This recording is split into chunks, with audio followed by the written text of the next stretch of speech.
देखिए latest episodes बिल्कुल ad free.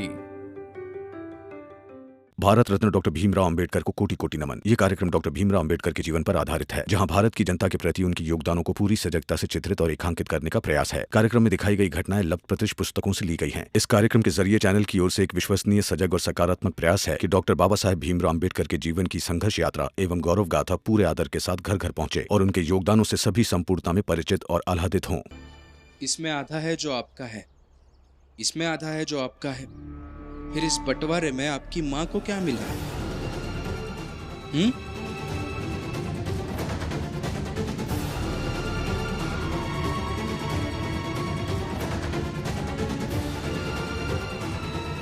जब तक इस सवाल का जवाब आप नहीं दे पाते, तब तक इनसे अंगूठा नहीं लगवा सकते। भीमराव, अपने काम से काम रखो। कागज दो। कागज नहीं दूंगा।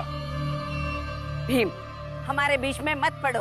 मैं किसी के बीच नहीं पड़ रहा हूं, बस न्याय के साथ खड़ा हूं, और न्याय के हिसाब से यही सही है। जब तक बंटवारे में इनका हिस्सा नहीं बन जाता, तब तक ये अंगूठा नहीं लगाएगी।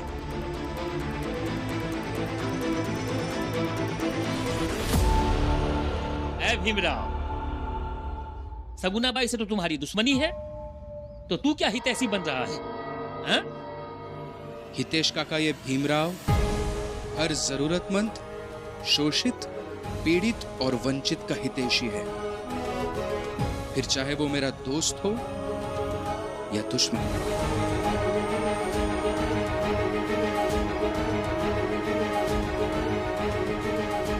और इसीलिए आज मैं इनके साथ खड़ा हूं। मुझे नहीं चाहिए तुम्हारा साथ। मैं खुश हूँ मेरे दोनों बेटों से। वो जैसे रहना चाहे वैसे रहेंगे। जायदाद उनकी है, जैसे बांटना चाहते हैं वैसे बांटने दो। सुन लिया भीमराव, लाओ कागज दो। नहीं दूंगा। अरे हम दो हैं और तुम अकेले, क्या कर लोगे हमारा? तुमसे कागज छीन लेंगे हम। हाँ तो छीनिए।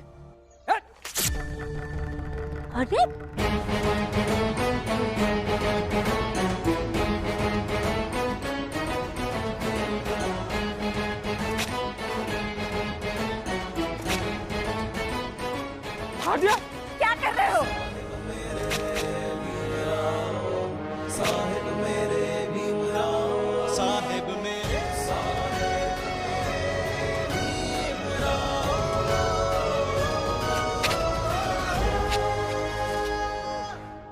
भीमराव, ये तुमने अच्छा नहीं किया। भीमराव, अब देखो मैं तुम्हें क्या रुक जाइए।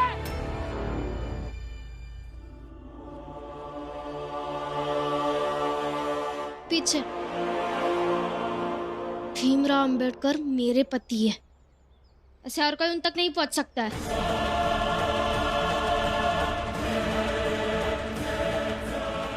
मेरे बेटे तक पहुंचने से पहले किसी भी मुसीबत को मुझसे होकर गुजरना पड़ेगा। सुना आपने?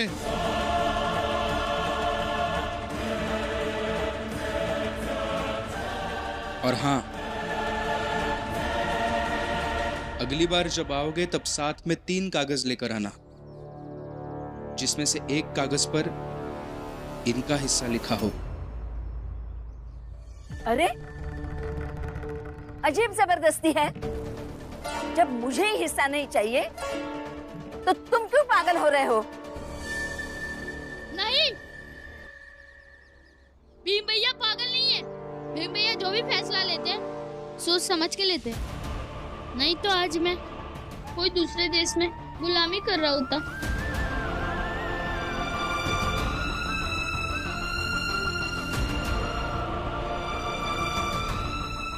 ओह, ऐसा है क्या? तो ठीक है, हम भी इधर ही बैठेंगे। क्यों? हाँ, और जब तक हमारा बंटवारा नहीं हो जाता, अब हम यहाँ से कहीं नहीं जाएंगे। बैठो भैया। बैठो।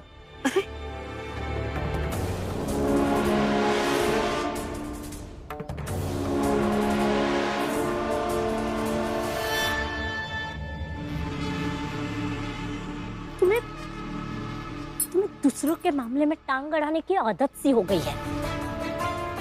अरे उनके घर का मसला है, उनका बंटवारा है, उन्हें क्या करना है वो देख लेंगे। तुम्हें क्या जरूरत पड़ी है उनके बीच में पड़ने की?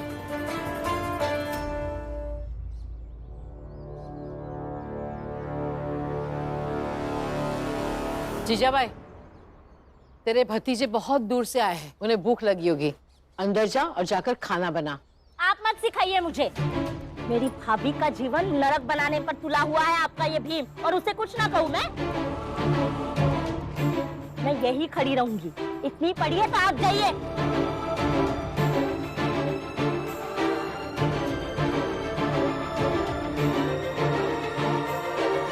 बाबा, मैं वकील सर के पास जाके आता हूँ।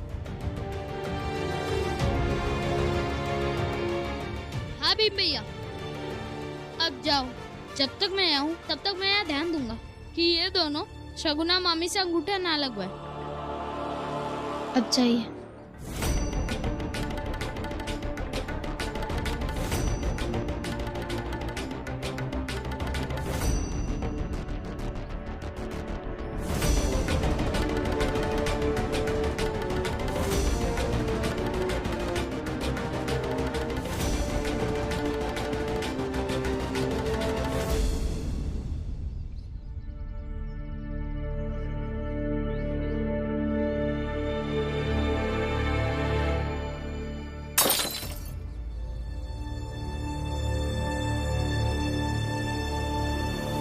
वहां नहीं, यहाँ देखो।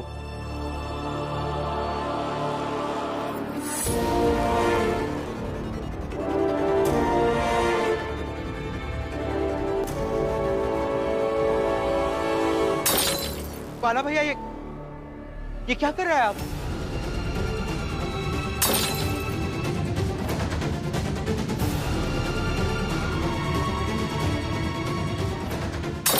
क्यों कर रहे हैं भैया? ताकि तुम्हें दिखा सकूं कि तुम्हारी बाबा की, रमा की, बुआ की हरकतों से मुझे कितनी तकलीफ होती है। दुनिया भर के लोगों का दुख दर्द समझ सकते हो, लेकिन अपने भाई के दुख को, उसकी जरूरतों को बिल्कुल नहीं समझ पाते। इसीलिए अब मैं इन कांच के टुकड़ों पर चलकर तुम्हारे पास आऊंगा, ताकि तुम्हें एहसास हो कि मेरी पत्नी को जबरन तुम्हारे पास रखकर तुम सबने मेरे दिल को कितना लहूलुहान किया है। बाला भैया, ये क्या कर रहे हैं आप? ये बेवकूफी है, ये सब मत कीजिए। अगर तुम चाहते हो कि मैं ये ना करूं, तो जाओ, तुम्हारी भाभी को यहां लेकर आओ। देखिए भैया, किसी भी समस्या का हल ऐसे नहीं निकाला जाता है। उसके लिए बैठकर, सोचकर, एक दूसरे की बातें समझकर हल निकाला जाता है। मुझे भाषण नहीं सुनना है भीम। तुम करुणा को यहां लाओगे या नहीं? नहीं भैया, मैं भाभी को नहीं लाऊंगा।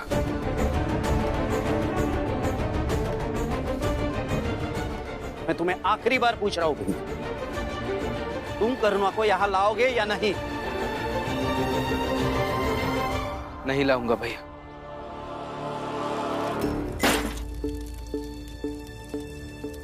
खाने में नमक डालना भी नहीं आता तुम्हें?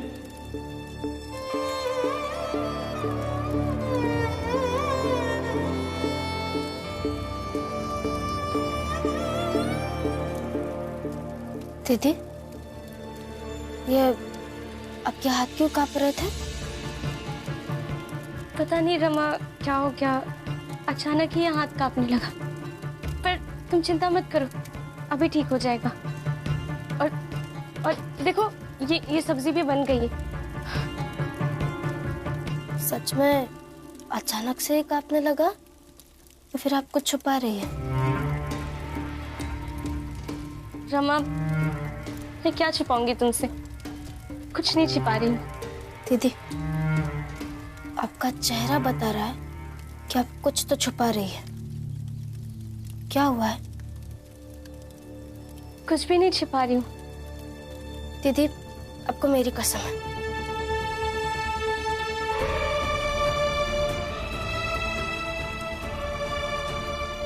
वो रमा, मैं जब भी खाने में नमक डालती थी, नमक कम या ज्यादा होने पर वो मुझ पर बहुत चिल्लाते थे। इसलिए जब भी सब्जी में नमक डालने जाती हूँ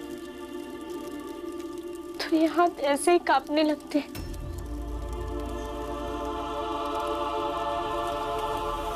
तो फिर ठीक है, रुक जाइए।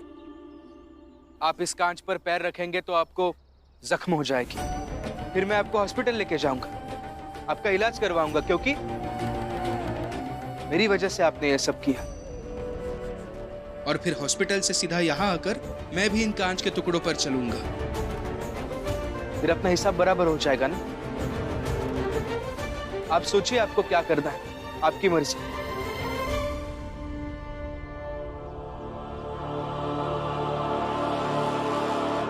देख भीम, तुम अच्छे से जानते हो कि मैं तुमसे कितना प्यार करता हूं, इसीलिए इस प्यार को अलग रखो और इन सब चीजों में उस प्यार को मत लाओ। मैं भी आपको यही समझाने की कोशिश कर रहा हूं भैया। और न्याय की बातों में भीमराव ना आए तो कैसे चलेगा? न्याय अस्तित्व है मेरा, और कोई भी व्यक्ति अस्तित्वहीन जीवन कैसे जी सकता है बताइए? इसलिए हाथ जोड़ता हूं आपके सामने, भाभी को लेकर आपकी जो सोच है, जो नजरिया है, वो बदलिए। ठीक है, अब मैं भी देखता हूं कि तुम कब तक मेरी पत्नी को तुम्हारे यहाँ जबरन रखते हो।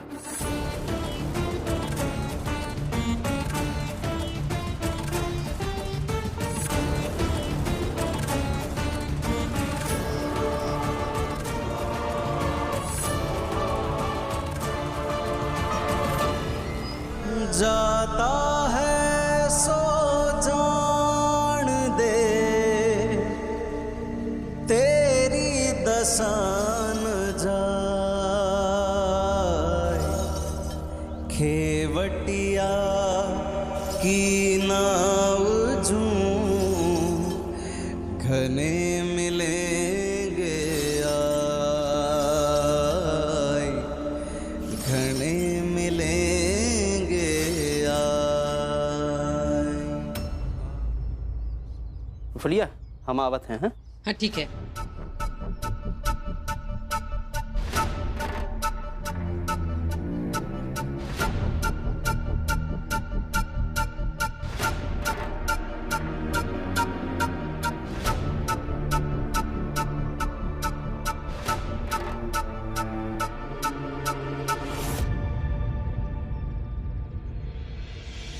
भैया सुनो, हाँ, ये भीमराव ना ऐसा ही है, और ये बात तो तुम लिख के रख ले कि जब तक ये भीमराव यहाँ रहेगा तुम अपनी सग्गी आई से अपनी खुद की जमीन जायदाद का बंटवारा न कर पाओगे।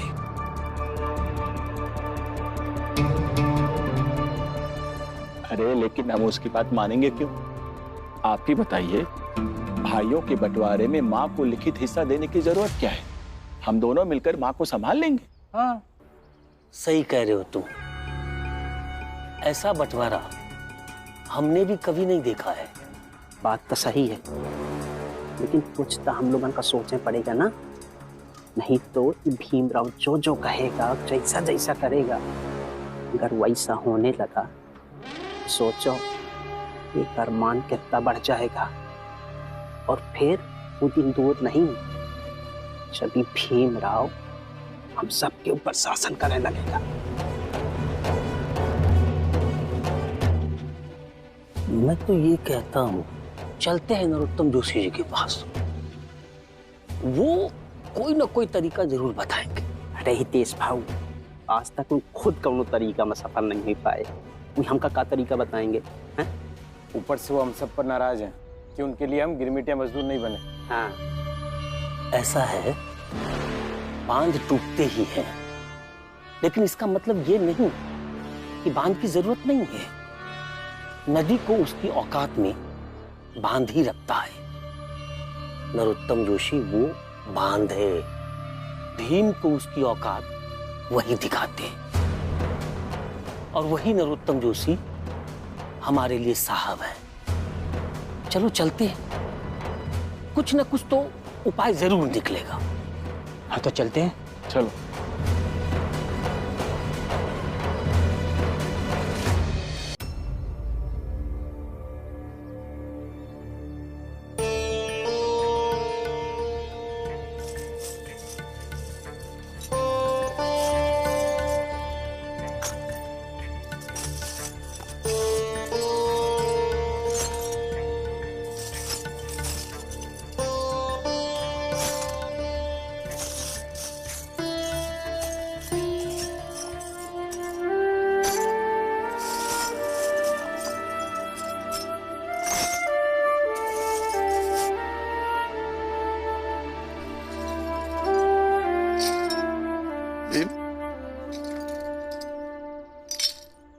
क्या कर रहे हो?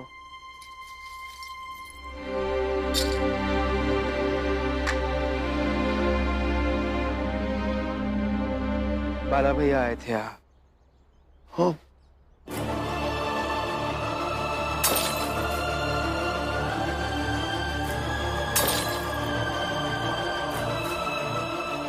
अब मैं इन कांच के टुकड़ों पर चलकर तुम्हारे पास आऊंगा। अगर तुम चाहते हो कि मैं ये ना करूं तो जाओ, तुम्हारी भाभी को यहां लेकर आओ।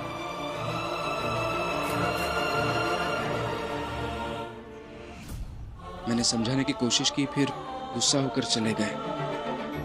ये बाला दिन ब दिन खराब होता जा रहा है। वो समझ नहीं पा रहा है कि व्यक्तिगत खींच और कुंठा के कारण वो सामाजिक अपराधी बन रहा है। सामाजिक अपराधी मतलब? इस तरह रास्ते पर कांच फोड़ देना अच्छी बात है क्या?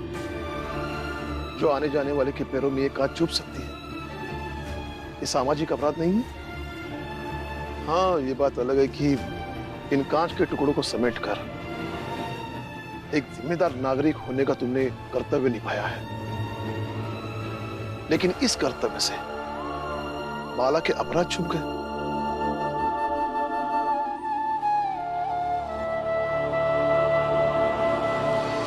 उपद्रवियों, क्या उत्पाद मचा रहे हो बाप बेटे मिलकर? हाँ?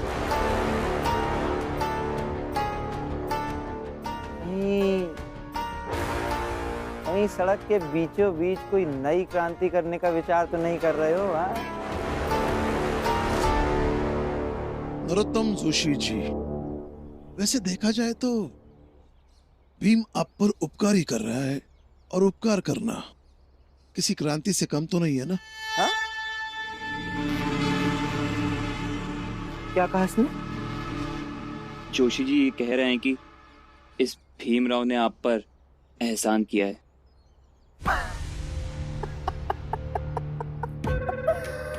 पगला गए हो क्या राम जी? हाँ? हाँ? एहसान करेगा ये भीमराव मुझ पर? नहीं। अब मुंह खोल ही दिया तो जरा विस्तार से बताओ। दिन दहाड़े सपने देखने वाली बाप बेटी की जोड़ी कैसे एहसान किया है इसने मुझ पर? हाँ? ठीक है, विस्तार से बताता हूं। आपके आने से पहले यहां कांच के टुकड़े बिखर पड़े थे जो भीम उठा रहा था। ये इसका कर्तव्य है, लेकिन ये इसका कर्तव्य यहां से आने जाने वाले हर राही पर एहसानी है। रास्ते से जब और लोग गुजरेंगे ना, उन्हें कहना अपने बेटे को धन्यवाद कहने के लिए, क्योंकि इस भीमराव को धन्यवाद नरोत्तम जोशी तो इस जीवन में नहीं करने वाला।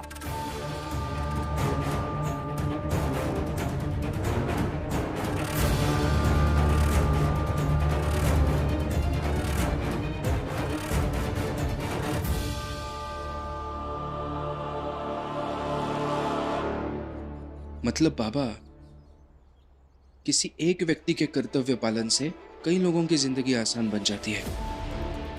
फिर ऐसे तो हमारे देश में, समाज में सारे लोगों ने कर्तव्य का पालन अगर किया तो पूरे समाज की, देश की जिंदगी सुगम हो जाएगी। बिल्कुल।